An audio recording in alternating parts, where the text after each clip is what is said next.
The sky above New Harmony was burning.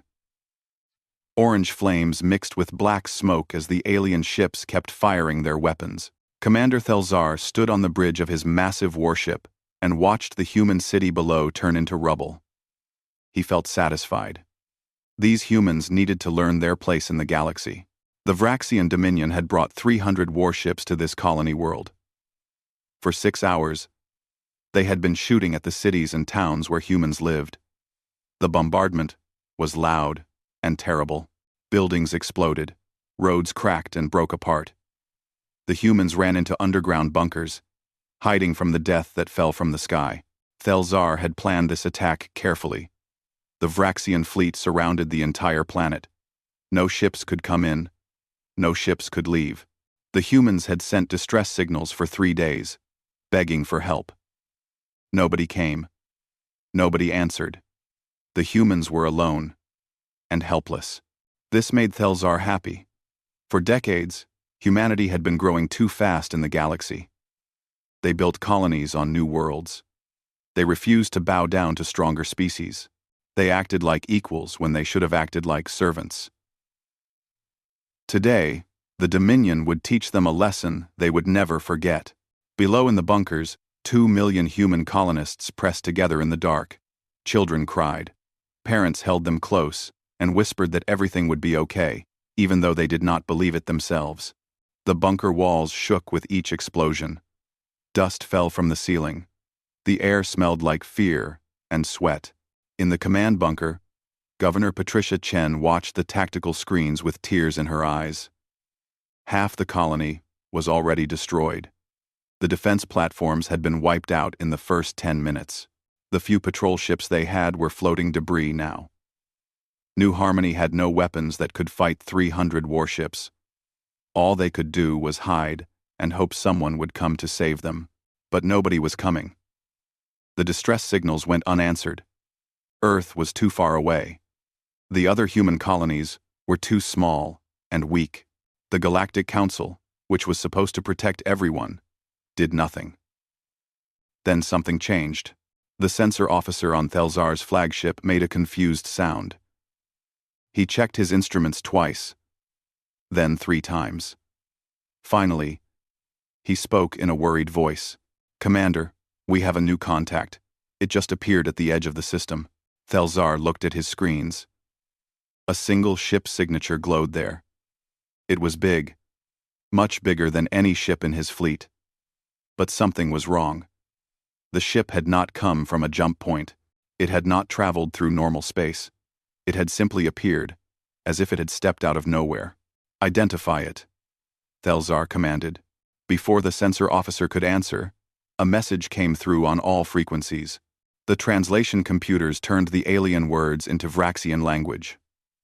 A human voice, female and cold, spoke clearly. "This is Captain Elena Vasquez of the USS Blackstar. You have 30 seconds to cease fire and withdraw. This is your only warning." The bridge crew looked at their commander. Thelzar stared at the screen. Then he started laughing. One ship? One single human ship against 300 Vraxian warships? This was not a rescue. This was suicide. The humans were more foolish than he thought. "Ignore the transmission," Thelzar ordered. "Continue bombardment. Increase intensity. Let them watch their colony burn." The weapons officer obeyed. More missiles and energy beams fell on New Harmony. More buildings exploded. More humans died. Thelzar counted in his head. 20 seconds. 25. 30. The USS Blackstar opened fire. The first Vraxian destroyer simply vanished. One moment it was there on the sensors, and the next moment it was gone. No explosion. No debris. It just ceased to exist, as if it had been erased from reality. Then another ship disappeared. And another. And another. The bridge crew started shouting in panic. Thelzar watched his tactical display fill with red warning symbols. Ships were dying so fast his computers could not keep up. The Blackstar was not fighting like any warship he had ever seen. It did not stay at a distance. It did not maneuver carefully. It accelerated straight into the center of his fleet at impossible speeds. And everything it touched died. Vraxian shields, which had protected them in 100 battles, did nothing. The human weapons went through them like they were not even there. Thelzar's flagship shook violently as something hit them. Alarms screamed. Crew members fell from their stations. "Return fire!" Thelzar shouted. "All ships, concentrate on that vessel." 100 warships turned their weapons on the Blackstar. Enough firepower to destroy a moon poured toward the single human ship. The energy beams and missiles should have torn it apart. They did not. The Blackstar kept coming. Its weapons kept firing. Vraxian ships kept dying. And then, as Thelzar watched in growing horror, more human ships appeared across the system. Dozens of them, cruisers and destroyers and carriers, all materializing out of empty space. All moving with perfect coordination. His 300 ships were suddenly fighting an entire human fleet, and they were losing. On New Harmony, in the bunkers where families huddled in the dark, someone shouted. Governor Chen looked at her screen and saw the human ships appearing in orbit. She saw the Vraxian fleet breaking apart, burning, dying. She heard Captain Vasquez's voice broadcast on all frequencies. "New Harmony, this is the Blackstar. We're here. Hold on just a little longer." People started crying. But this time, they were not tears of fear. They were tears of hope. The Blackstar moved through the Vraxian fleet, like a knife through flesh. Captain Elena Vasquez stood on her bridge, watching the tactical display with cold eyes. Her ship was not just fighting, it was hunting. "Target the command ships first," she ordered. "Cut off their coordination." Lieutenant Commander James Chen worked at the weapons console. His fingers moved quickly across the controls. Targets locked. Firing. The Blackstar's main cannons spoke. 3 Vraxian command cruisers exploded in bright flashes of light. The enemy fleet's communication network collapsed immediately. Vraxian captains found themselves cut off from their commanders, unable to coordinate their movements. The human fleet used this chaos perfectly. They did not fight in straight lines or traditional formations. They appeared from unexpected angles, struck hard, then vanished before the enemy could respond. Some used the planet's gravity well to slingshot around at high speed. Others hid in the debris field of destroyed ships, waiting to ambush anyone who came close. Commander Thelzar tried to rally his forces. He shouted orders on every channel he could access. "Form defensive sphere. Protect the carriers. Focus fire on single targets." But his fleet could not obey. The humans had jammed their tactical networks. Ships that tried to form up were picked off, one by one. The carriers, massive vessels that held thousands of fighters, became priority targets. Human missiles, small and impossibly fast, punched through their hulls and detonated inside the hangar bays. The fighters never even launched. One Vraxian captain, desperate and brave, decided to ram his destroyer into the Blackstar. His ship accelerated to full speed, aiming straight for the human flagship. The crew on his bridge prayed to their gods as they rushed toward impact. The Blackstar simply stepped sideways. Not with thrusters or engines. It shifted in space itself, moving without moving. The Vraxian destroyer flew through empty space where the target had been and crashed into one of its own cruisers instead. Both ships exploded in a ball of fire. On the Blackstar's bridge, the helmsman did not even look concerned. These maneuvers were normal for them. The ship used technology that the rest of the galaxy did not have. Technology that humanity had kept secret for decades, waiting for the right moment to reveal it. This was that moment. Down on New Harmony, people watched the battle on their emergency screens. Governor Chen stood in the command bunker, unable to look away. She saw human ships dancing through the enemy fleet like they were performing a ballet. She saw Vraxian warships breaking apart, burning, dying. She saw hope becoming real. A young girl tugged on her mother's sleeve. "Mommy, are those the heroes, like in the stories?" Her mother nodded, unable to speak. Yes, these were heroes, but they were also something else, something fierce and terrible and unstoppable. The battle lasted 47 minutes. In those 47 minutes, 300 Vraxian warships were reduced to less than 100. The survivors were damaged, scattered, and terrified. Thelzar's flagship was barely functional. Half his bridge crew was dead. Fires burned in 3 decks. The life support was failing. He made a choice. He opened a channel to all remaining ships. Full retreat, break orbit and head for the jump points. Emergency speed. The surviving Vraxian ships turned and ran. They abandoned the attack completely. They abandoned their dead. They abandoned their pride.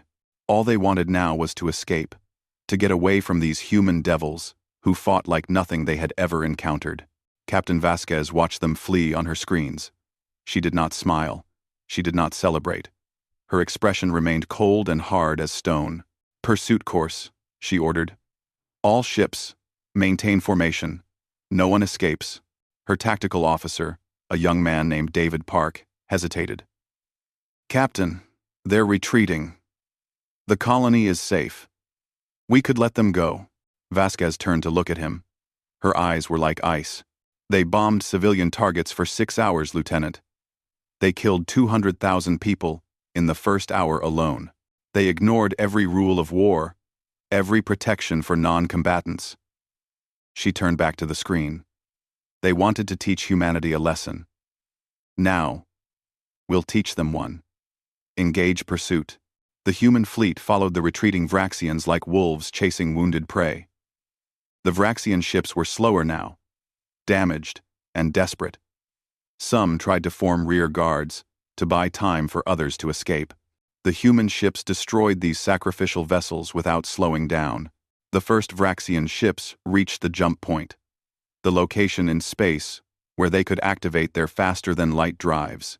Jump drives needed time to charge, time to build up the energy needed to tear a hole in space. Usually, a fleet would protect ships while they charged their drives. The Vraxians had no protection. Human torpedoes streaked across space. They were small, barely the size of a person, but they moved at speeds that made them nearly impossible to intercept. They did not try to destroy the ships directly. Instead, they punched into the jump drives just as they were activating. The results were catastrophic. Jump drives worked by bending space and time. If something disrupted that process at the critical moment, the laws of physics recoiled violently. Ships tore themselves apart from the inside out. Matter turned to energy. Crews died before they even knew what was happening. Thelzar watched ship after ship die trying to escape. His own jump drive was too damaged to activate. He was trapped. His flagship drifted in space, helpless and dying. He made one final decision. He opened a direct channel to the Blackstar. He spoke in standard Vraxian, knowing the humans would understand. We surrender. We invoke the Galactic Accords. We yield. Please. Mercy. There was a long silence. Then, Captain Vasquez's voice came through. Clear, and cold, and final. You showed New Harmony no mercy. You murdered civilians. You bombed hospitals and schools. You laughed when we warned you. Her voice became even harder. The time for mercy ended 6 hours ago. You wanted to teach us a lesson about consequences. Consider yourselves educated. The Blackstar's main cannon began to charge. The sound it made was wrong, like reality itself was screaming. Thelzar had one last moment to understand his mistake. The humans had not been weak. They had been restrained. And he had forced them to abandon that restraint. The beam that destroyed his flagship was brighter than a star. 3 days after the battle at Kepler 442, the Galactic Council called an emergency meeting. The council chamber on Summit Prime Station was a massive room designed to hold representatives from 200 different species. Today, every seat was filled. The air buzzed with worry and fear. Ambassador Tavine of the Harmonious Collective stood at her speaking platform. She was tall and covered in blue scales that shimmered under the lights.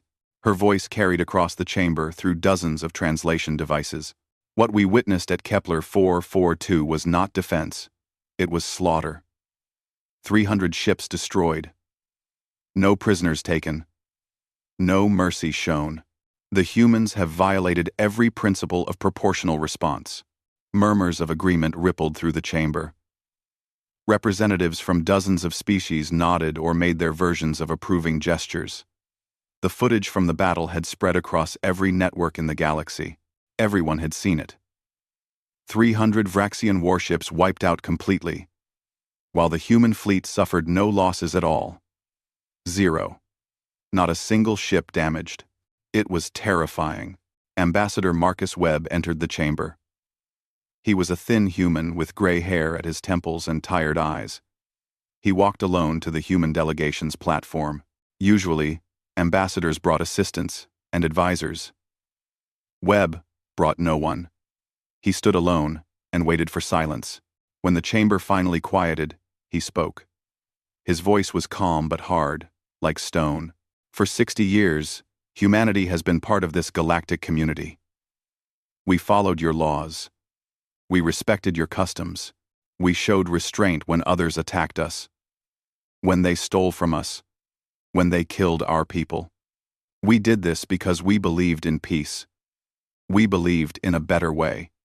He paused and looked around the chamber, making eye contact with different delegations. The Vraxian Dominion saw our restraint as weakness. They are not the first to make this mistake. Over the years, we have filed 4,217 formal complaints with this council.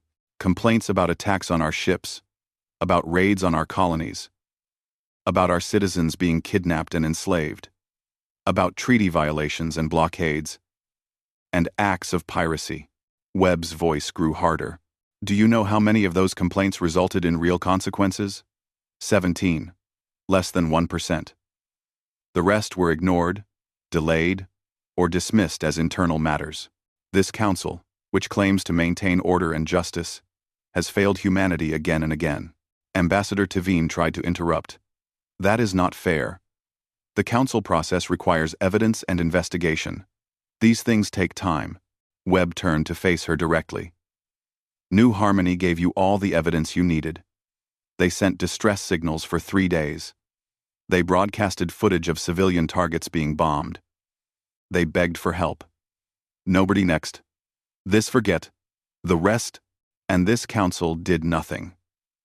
You sat in your chambers and debated procedures, while 200,000 humans died.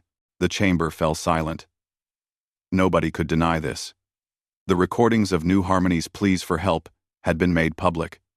Everyone knew the council had received them and done nothing. Webb reached into his coat and pulled out a small data crystal. He placed it on his platform where everyone could see it. This contains complete specifications for the weapons systems used at Kepler 442. It includes details on our jump drive technology, our shield penetration systems, and our tactical coordination networks. We are releasing it publicly to every species in this chamber. The chamber erupted in chaos. Species shouted in their various languages. Some were outraged that humanity would share such dangerous knowledge. Others were frantically calculating what this meant for the balance of power. A few looked sick as they realized what this really meant. If humanity was willing to share this technology openly, it meant they had even better weapons they were still keeping secret. Webb waited for the noise to die down. When it did not, he simply spoke louder. We are sharing this because we are done with secrets. We are done pretending to be weak so others feel comfortable. Every species here now knows exactly what humanity can do. You know what happened when the Vraxian Dominion pushed us too far. You know we have the ability to defend ourselves absolutely. He picked up the data crystal and held it up. The Vraxian Dominion learned what happens when you force humanity to abandon restraint. We hoped this lesson would never be necessary. We hoped the galaxy could learn to respect peace without seeing what happens when peace breaks. But hope is not enough anymore. Ambassador Tavine spoke again, her voice uncertain now. You cannot threaten the entire galactic community. You cannot hold everyone hostage. With fear, Webb shook his head slowly. We are not threatening anyone. We are making a promise. From this moment forward, any attack on human colonies, any human ship, any human citizen anywhere in the galaxy will be met with the full force of humanity's military. We will not file complaints. We will not wait for council debates. We will respond immediately and completely. He let that sink in for a long moment. We wanted to build bridges with you. We wanted to be partners and friends. We tried for 60 years to make that work. You forced us to build weapons instead. You forced us to show you what we really are. A small ambassador from the Quelven cluster, a species that looked like floating jellyfish, spoke up in a trembling voice. What you are describing is tyranny. You want to rule through fear. Webb looked sad for a moment. No. We want to live in peace. But we will no longer beg for that peace. We will no longer rely on the protection of a council that has repeatedly failed us. We will protect ourselves. And if that means the galaxy fears us, then so be it. He gathered his things and prepared to leave the platform. Before he did, he spoke one last time. You have a choice now.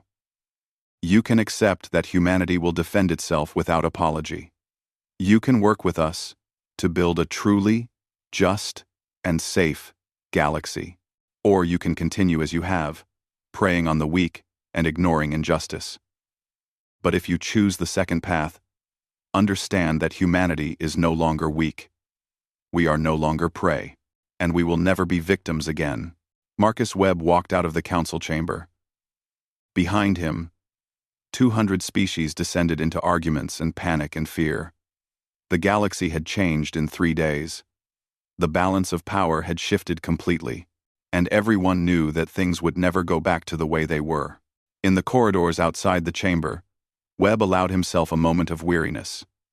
He had spent his entire career trying to avoid this moment, trying to prove that humanity could succeed through diplomacy and patience. But New Harmony had burned. Children had died. And the galaxy had learned its lesson the hard way. He just hoped it was a lesson they would remember. 6 months passed after the battle at Kepler 442. The galaxy was different now, changed in ways both obvious and subtle. The Vraxian Dominion no longer existed. Without their fleet and military leadership, their empire collapsed within weeks. Dozens of species that had been forced to serve them declared independence. Slave colonies freed themselves. Territory that the Dominion had controlled for centuries was now divided among smaller nations and free worlds. No one tried to claim the Vraxian homeworld. It sat empty and avoided, like a grave marker reminding everyone of what happened when you pushed humanity too far. Captain Elena Vasquez stood in the observation deck of the USS Blackstar. Her ship was now permanently stationed at New Harmony, serving as both protector and symbol. Below her, the colony had rebuilt. New buildings rose where rubble had been. Parks and schools replaced the bomb craters. Life had returned, but the scars remained. Memorial gardens marked the places where thousands had died. Children who survived the bombing still woke up with nightmares.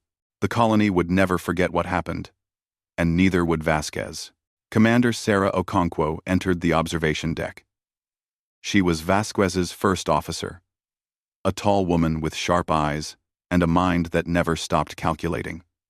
She carried a data pad and looked troubled. The Galactic Council has issued their formal response, Okonkwo said.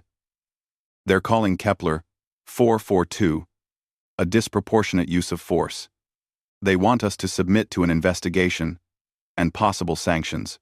Vasquez did not look away from the planet below. And what did Ambassador Webb tell them? Okonkwo smiled slightly. He said, we would cooperate fully with their investigation, on one condition, that they open investigations into all 4,000 complaints humanity has filed over the past 60 years, with real consequences for anyone found guilty. I imagine they did not like that. They're still arguing about it. Some species are threatening to leave the Council entirely if we get special treatment. Others are quietly telling their military commanders to avoid human space completely. Vasquez finally turned from the viewport. Her face showed the weight of 6 months of command. 6 months of being the person who gave the order that killed 300 ships full of living beings. Do you think we did the right thing, Sarah? The question was quiet, personal. Not a captain to her officer, but one human to another. No prisoners, no mercy, no quarter given. That is not who we wanted to be. Okonkwo was quiet for a moment. She had thought about this question every day since the battle. I think we did what was necessary, she finally said. The Dominion was testing us. If we had shown mercy, if we had taken prisoners and followed all the proper rules, what would that have told the galaxy? That we were civilized, that we were better than them, maybe.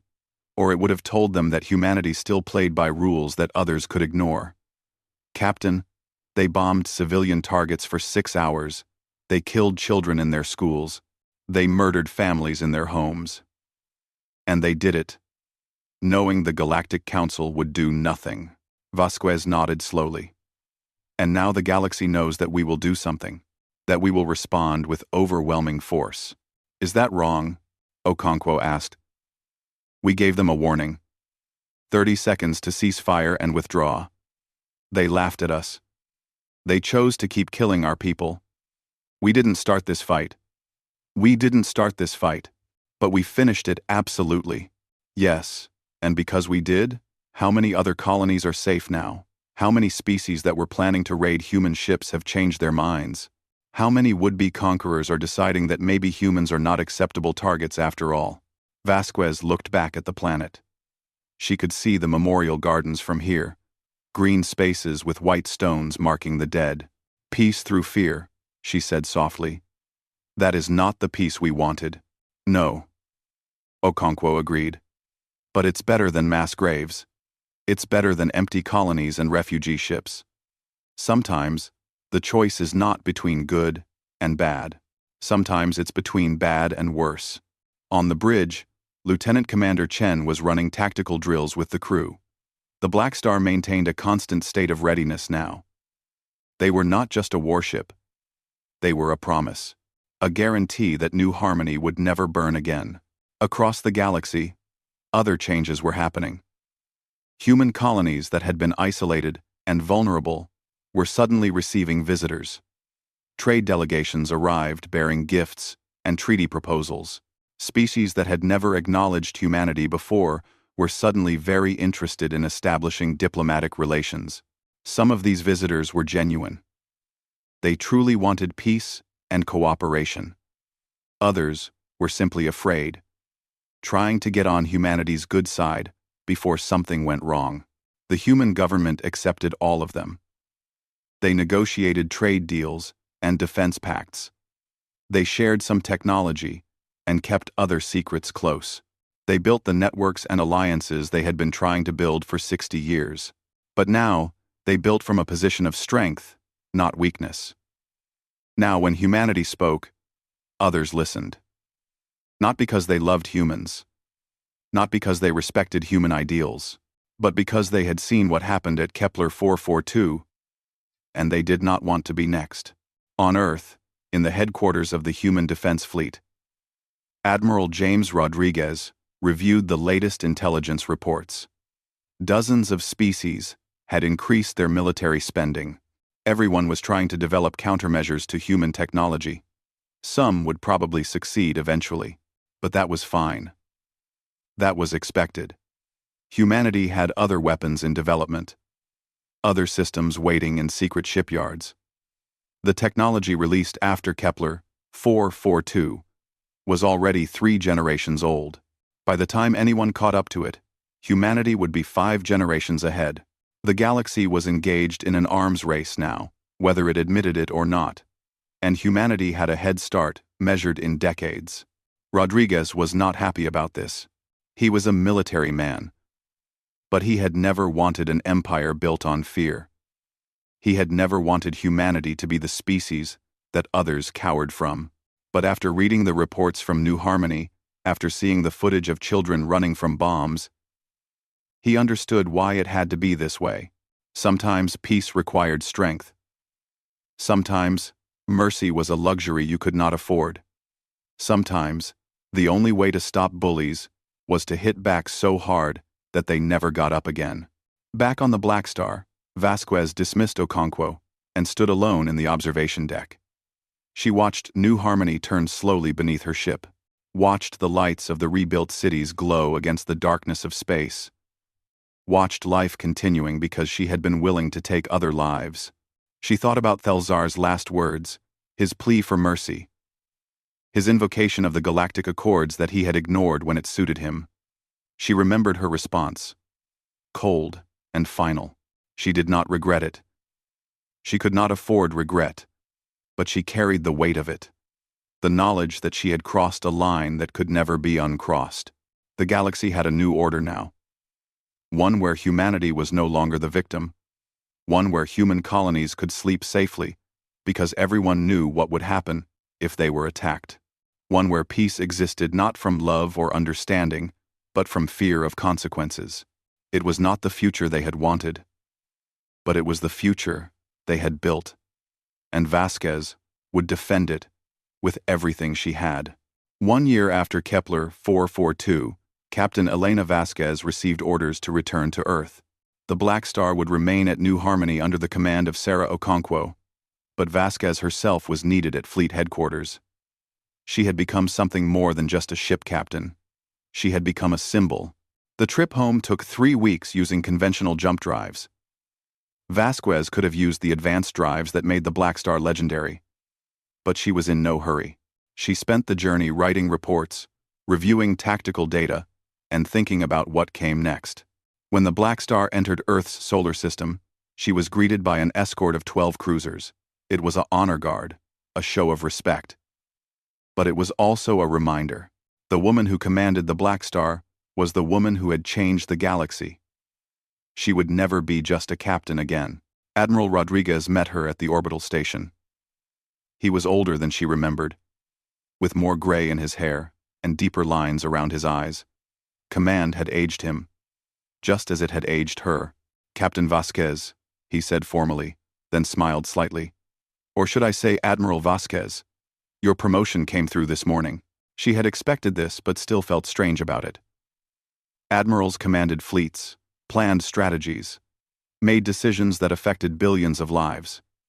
She had done all those things already, but having the rank made it official, made it permanent. I'm not sure I deserve a promotion for what happened at Kepler 442, she said quietly. Rodriguez led her through the station corridors toward the briefing rooms. You saved 2 million people. You broke an empire that had been terrorizing the galaxy for centuries. You proved that humanity would defend itself absolutely. Those things deserve recognition. I also killed everyone on 300 ships without giving them a chance to surrender. You gave them 30 seconds. They chose to keep killing our people. Rodriguez stopped and turned to face her. Elena, I know this weighs on you. It should. The day it stops weighing on you is the day you need to retire. But do not doubt that you did the right thing.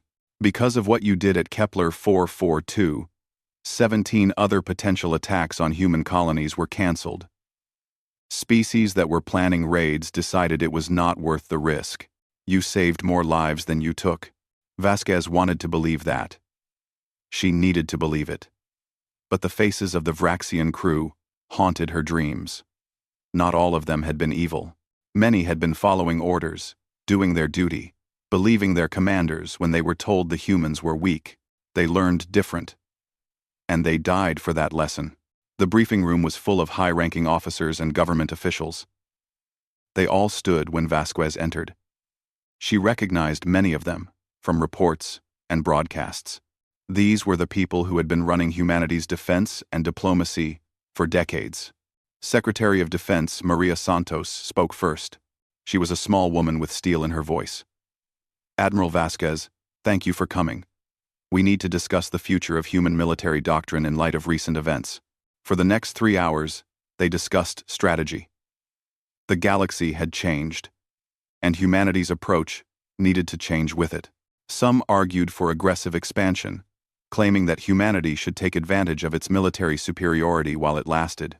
Others pushed for restraint, warning that making too many enemies would eventually unite the galaxy against them.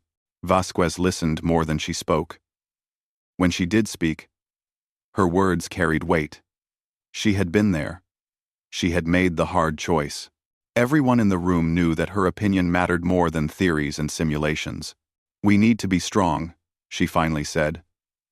"But we also need to be careful. What happened at Kepler 442 worked because it was a clear response to a clear attack. They bombed our civilians. We destroyed their fleet. Cause and effect. The galaxy understood that. Don't. She stood and walked to the holographic display showing human territory and surrounding space. But if we start conquering worlds, if we become the aggressors, then we become what we fought against. We become the Dominion. And eventually, the galaxy will unite to stop us, just like they should have united to stop the Dominion. So what do you recommend? Santos asked. We defend. We protect. We make it absolutely clear that any attack on humanity will be met with overwhelming force. But we do not go looking for fights. We do not expand through conquest. We build through trade and diplomacy, backed by the certain knowledge that we can defend what we build. One of the generals, a man named Thompson, objected. That's a defensive posture. We would be giving up the initiative. No, Vasquez corrected. We would be choosing not to abuse our advantage.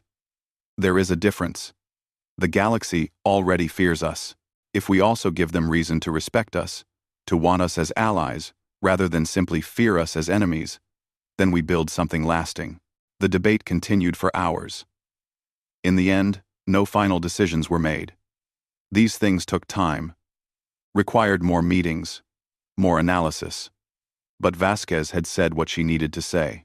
She had given her perspective as someone who had seen both the necessity and the cost of overwhelming force. Later that evening, Vasquez stood in her temporary quarters looking out at Earth. The planet hung in space, blue and white and beautiful. Humanity's homeworld, the place where millions of years of evolution had produced a species capable of reaching the stars, a species capable of great mercy and terrible violence. Sometimes, both at once, her communicator chimed. It was a message from Sarah Okonkwo on the Blackstar. Captain, thought you should know. A Quelvan delegation just arrived at New Harmony. They're bringing medical supplies and offering to help with the rebuilding. They said they want to make amends for their council's failure to act. Vasquez smiled slightly. The Quelvan were the jellyfish-like species whose ambassador had called humanity's response tyranny. Apparently, they had been thinking about that conversation. Tell them their help is welcome, Vasquez sent back. And Sarah, take care of New Harmony. They deserve to rebuild in peace. Understood. Blackstar out. Vasquez turned back to the window.